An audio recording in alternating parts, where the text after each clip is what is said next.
prepare for that in advance, using that time, because until you have your draft, you can't amend it. But what you can do is you can do your research on how to. You can make sure that you know what you're looking for. And again, that's when our YouTube channel comes in really, really useful. We've got a lot of resources on there. Spend some time watching, then go into our blogs, because then you can read up on more information, so that by the time you get that draft in, you're spotting those woody words. You're looking where it's not been specified and quantified. Go through, if you've already got your professional reports in and you have copies of those, reacquaintance yourself with those, have a look at them again, so that when you do get that draft and you're looking at B, you can think, hang on a minute, I know that my child has got, say, sensory processing difficulties. That's not listed. Now, the SEND Code of Practice, and that's 9.69F, states that provision must be made for each and every need in B. So it's no surprise why B is often a bit barren, because if the need hasn't been put into section B, they don't need to put any provision in section F. And if there's no provision in F, the school don't have to provide it.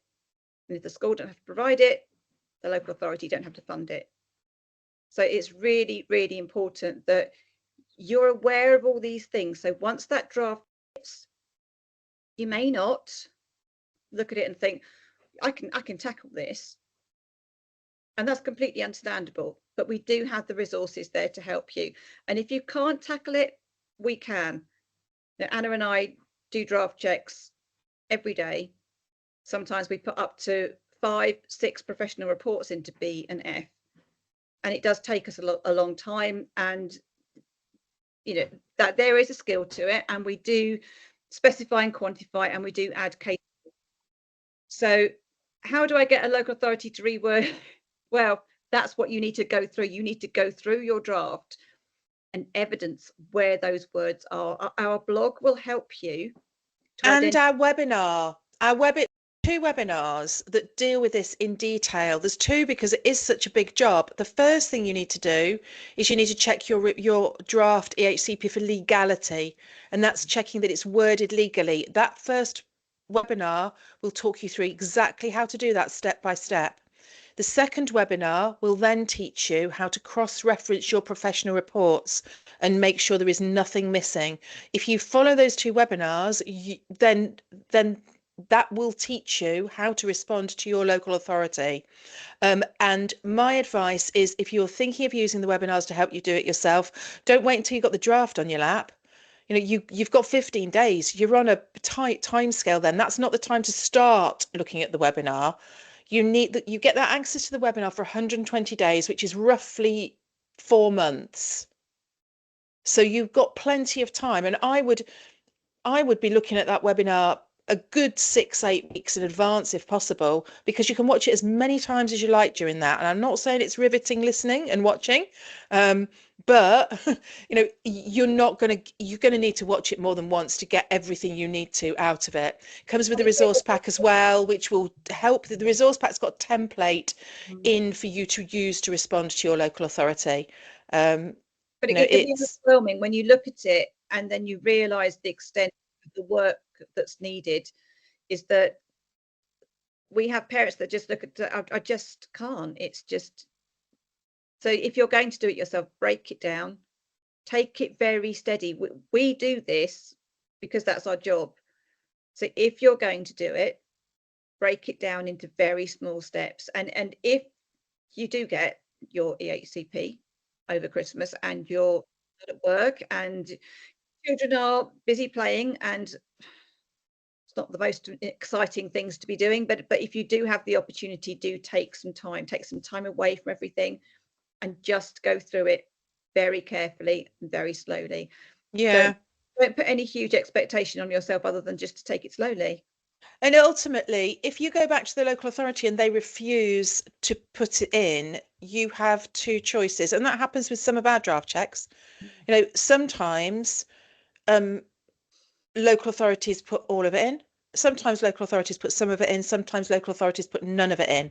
If they've put none of it in, then I would go back and question the case officer, because it's often that the case officers just missed the email. You know, they haven't seen your response. So it is worth going and jumping up and down a bit if they haven't put anything in. But ultimately, if that doesn't do the trick, if a jumping up and down doesn't do the trick, don't waste any more time.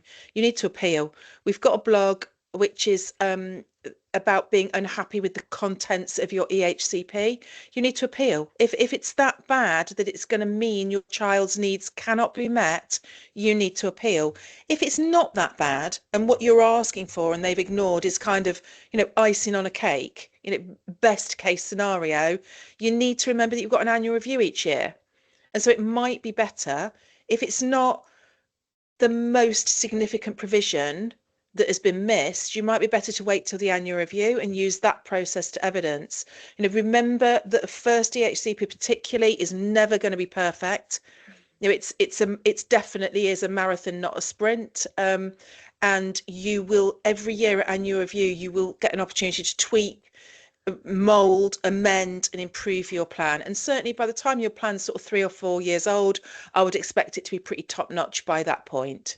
Absolutely. And remember that if you appeal, even if they haven't made any amendments, and the reason why they haven't made any amendments is not because anything wrong with your amendments, it's because it's cheaper.